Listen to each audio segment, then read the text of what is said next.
Hello, bachcho. Let's read this question. The question says that in motion of an object under the influence of gravitational force of another object, which of the following quantities is not conserved? Linear momentum, angular momentum, total mechanical energy, none of these. We have to find out the correct option. आइए बच्चों इसके लिए हम discuss कर लेते हैं की concept. देखिए स्टूडेंट्स, ये जो हमारा क्वेश्चन है ये जुड़ा हुआ है ग्रेविटेशनल फोर्स से। तो हमारा जो की कंसेप्ट है वो भी इसी पॉइंट के लिए है। जब हम दो ऑब्जेक्ट्स कंसीडर करते हैं, अगर एक का मास है कैपिटल एम और एक का मास हम कंसीडर कर ले small M, they are placed at distance X, तो then gravitational force between these two objects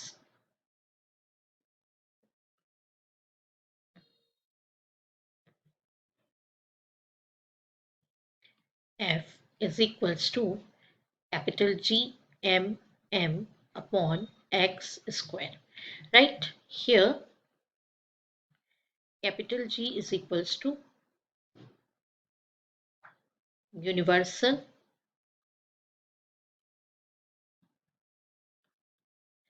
gravitational constant, capital M और स्मॉल एम तो बॉडीज के मास हैं जो हमने कंसीडर किए, और X that is distance between these two bodies, capital M, small m, that is masses of bodies, and x equals to distance between them.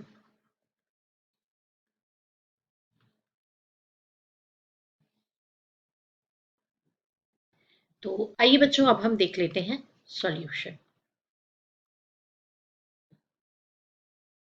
Solution के लिए भी हमने यहाँ पर एसेंशियल डायग्राम ड्रॉ करके रखा है।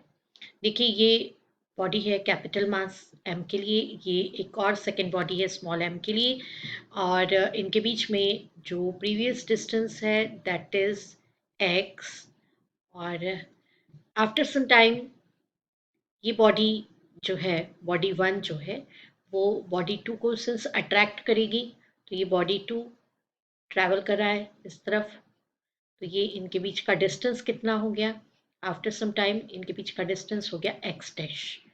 तो ऐसे कंडीशन में आप कैलकुलेट कर सकते हैं कि लीनियर मोमेंटम जो हमें पॉइंट फर्स्ट दिया गया है, लीनियर मोमेंटम, इस पर क्या इफेक्ट होगा। लीनियर मोमेंटम हमेशा हम कैलकुलेट करते हैं P equals to M V से। अब since mass m is invariable,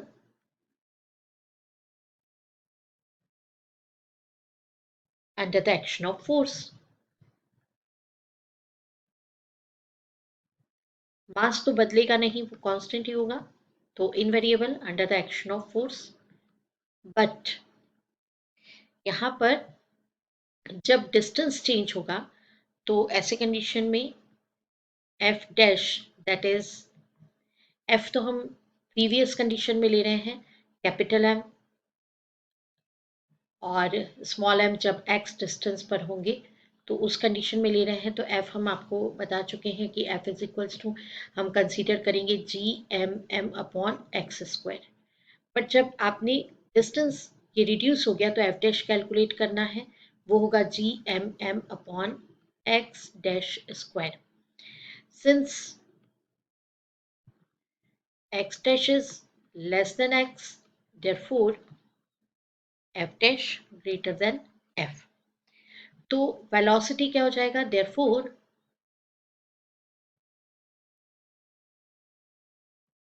velocity भी कहीं ना कहीं इंक्रीज होगा, और p का वैल्यू भी वेरी कर जाएगा। तो p हमारा वेरिएबल है, इस कंडीशन में p is variable.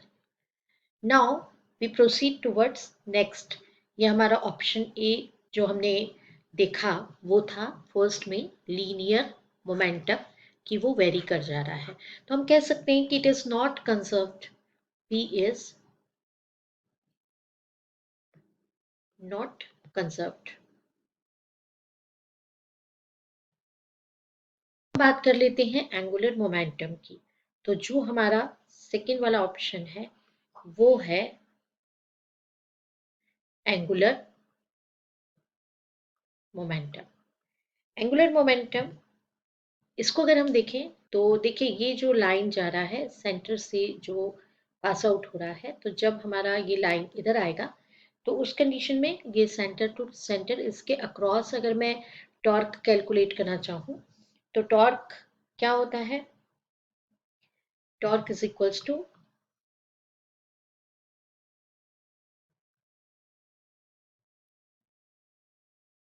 D L by D T, right.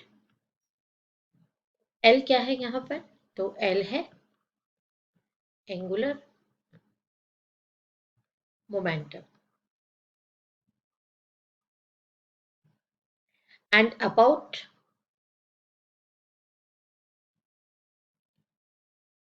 Centre point torque क्या हो जाएगा यहाँ पे, जो हमने आपको डायग्राम बना के बताया, torque is zero. Therefore T L by D T equals to zero, and किसी भी क्वांटिटी का अगर डिफ्रेंसिएशन जीरो आ रहा है दैट मीन्स वो क्वांटिटी कैसी है, कांस्टेंट है। तो ये एल क्या हो जाएगा, कांस्टेंट। तो देयरफॉर हम कह सकते हैं कि L is conserved. Now further next option हमें दिया गया है उसके बारे में डिस्कशन कर लेते हैं। Total mechanical energy. तो स्टूडेंट देखिए क्या है, ग्रेविटेशनल फील्ड जो हम कंसीडर कर रहे हैं उसमें ग्रेविटेशनल फोर्स कंजर्वेटिव फोर्स है। तो since gravitational force is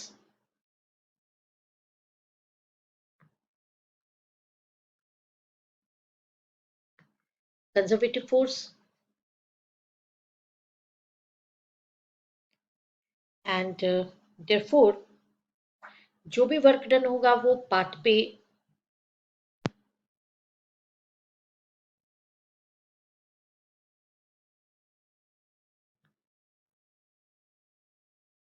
so therefore जो टोटल एनर्जी है, total energy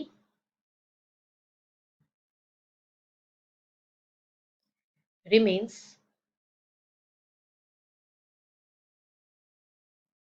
conserved, that is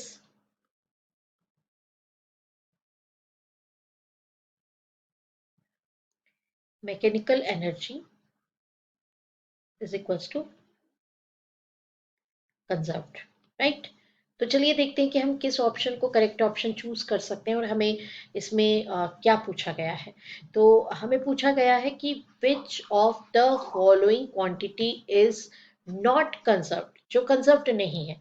तो हमने चेक किया कि एंगुलर मोमेंटम तो कंजर्व्ड है, टोटल मैकेनिकल एनर्जी कंजर्व्ड है।